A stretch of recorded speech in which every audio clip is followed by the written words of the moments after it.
அனைவருக்கும் வணக்கம். இன்னைக்கு மாங்காய் முருங்கைக்காய் அதோட பலாக்கொட்டையும் சேர்த்து ஒரு சாம்பார் எப்படி பண்ணுறதுன்னு பார்க்கலாம். மாங்காய் முருங்கைக்காய் இந்த பலாக்கொட்டை இருக்கு இல்லையா, இதெல்லாம் வச்சு இன்னைக்கு ஒரு சாம்பார் செய்ய தேவையான பொருட்கள். ஒரு மாங்காய், நல்ல பங்கனப்பள்ளி மாங்காய், புளிக்காத மாங்காய் தான். இதை சுத்தம் பண்ணி கட் பண்ணி வச்சுருக்கிறேன். 3 முருங்கைக்காயை இது மாதிரி தண்ணியில் போட்டு வாஷ் பண்ணி நீளமாக கட் பண்ணி வச்சுருக்கணும். ஒரு 5-6 பலாக்கொட்டையை தோல் சீவி சுத்தம் பண்ணி இது மாதிரி 2ஆக கட் பண்ணி வச்சுருக்கிறேன். வெங்காயம் 2 சின்ன வெங்காயம், 2 வெங்காயத்தை தோல் சீவி அதையும் சுத்தம் பண்ணி வச்சுக்கணும். தேவையான அளவு எண்ணெய், சுவைக்கு ஏற்ப உப்பு, 1 ஸ்பூன் சாம்பார் மிளகாய் பொடி. நான் அதில் புளி சேர்க்க மாட்டேன் இன்னைக்கு.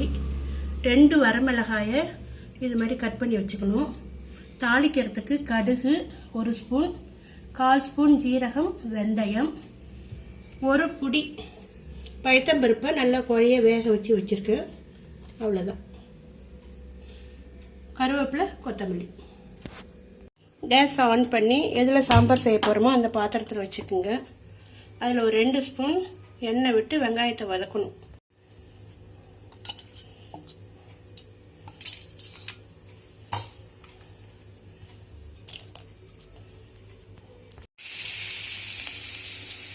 வெங்காயம் கொஞ்சம் செவக்க வதக்கணும். வதக்கி இப்போ அதில் 3 டம்ளர் கிட்டத்தட்ட 300 ml இருக்கும். அந்த தண்ணியை சேர்த்து நம்ம சாம்பார் பொடியை சேர்க்கணும்.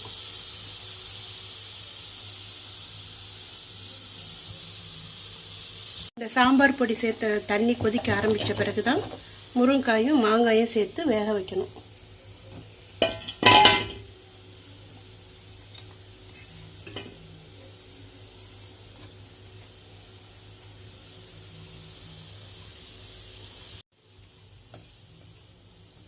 அடுத்தது நறுக்கி வச்சிருக்கிற பலாக்கொட்டையை சேர்க்கணும்.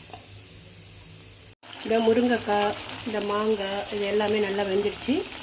இப்போ உப்பு சேர்த்துட்டு அடுத்து பருப்பு சேர்க்கணும்.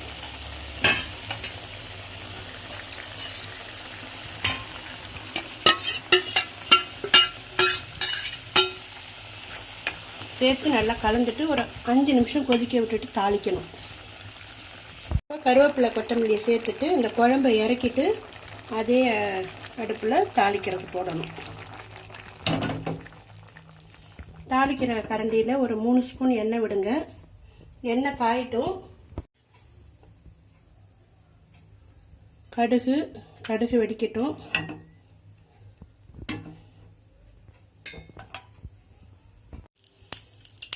கடுகு வெடிக்க ஆரம்பித்த உடனே இந்த மிளகாயும், ஜீரகம், வெந்தயம் 2ஐயும் சேர்த்து நல்லா வெடித்த பிறகு குழம்புல கொட்டணும்.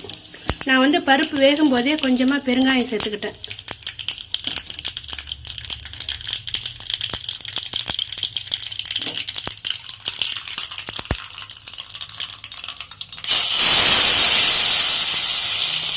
அவ்வளோதான். நல்ல சுவையான மணமான மாங்காய் முருங்கைக்காய் வச்சு ஒரு சாம்பார் தயார் பண்ணி வச்சு